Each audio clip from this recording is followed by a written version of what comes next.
Pourquoi l'Église? Le plus grand souci ou l'intérêt de Dieu se rapporte à son Fils. Le second intérêt ou l'objet le plus grand pour Dieu dans cet univers, c'est l'Église. Dans les Écritures, ces deux choses sont mises ensemble. Voici ce qui est dit.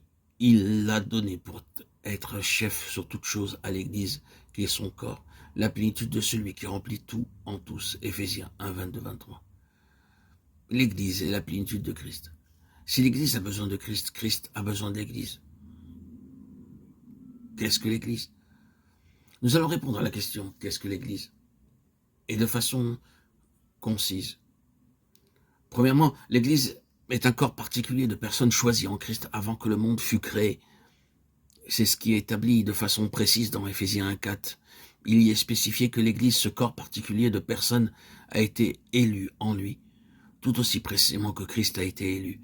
Luc 9,35, Psaume 89, 19, Ésaïe 42, 1. Christ a été élu et établi.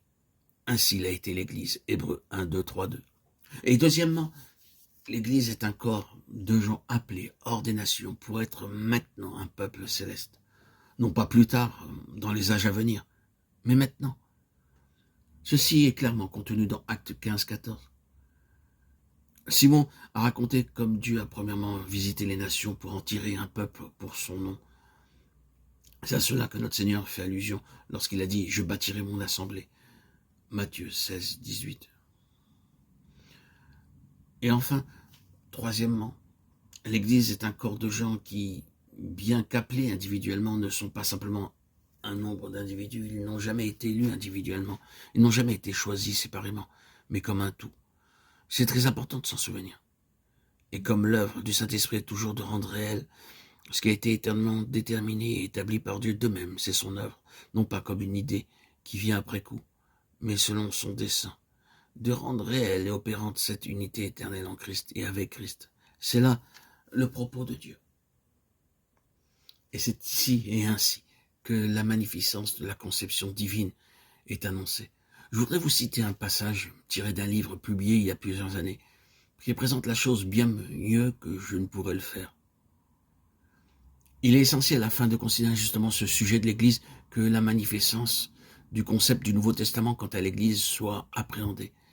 Dans les épîtres aux Éphésiens et aux Colossiens, la vision de l'Église, qui est le corps de Christ, est présentée. Et elle y est présentée comme étant la compagnie idéale, invisible, indivisible, inviolable de tous les rachetés de cette dispensation présente. Personne, excepté ceux qui sont véritablement régénérés, personne sauf les élus, ne peut participer à ces bénédictions. L'échec et la défection lui sont inconnus. Le prétendant et l'hypocrite n'y ont aucune place. Elle ne connaît ni la dissension, ni la division. Son unité ne peut être brisée. Sa vocation et sa gloire sont célestes. Sa relation avec Christ est sainte et intime. Sa destinée d'une splendeur inconcevable et inextricablement liée à lui. À travers les siècles de notre ère, chaque génération qui est en marche n'y apporte qu'une contribution. Tandis qu'historiquement, ses membres sont appelés un par un et y sont incorporés. Elle se présente toujours dans sa condition complète et glorieuse aux yeux de Dieu. En vérité, elle est dans le cœur de Dieu depuis les temps éternels. De leur position céleste, les créatures angéliques l'observent et sont impressionnées et illuminées par la sagesse diverse de son architecte divin à travers l'écoulement rapide des années de cet âge. Christ lui-même en est son bâtisseur, ajoutant pierre par pierre à ce temple excessivement magnifique. Il œuvre ainsi tout en attendant patiemment le jour où, enfin, il ravira et se présentera à cette épouse complète, sanctifiée, belle, sans tache et rayonnante d'une gloire céleste. Il se la présentera et l'introduira dans une pleine félicité d'une éternelle intimité bénie dans ses aspects qui sont présentement secrets.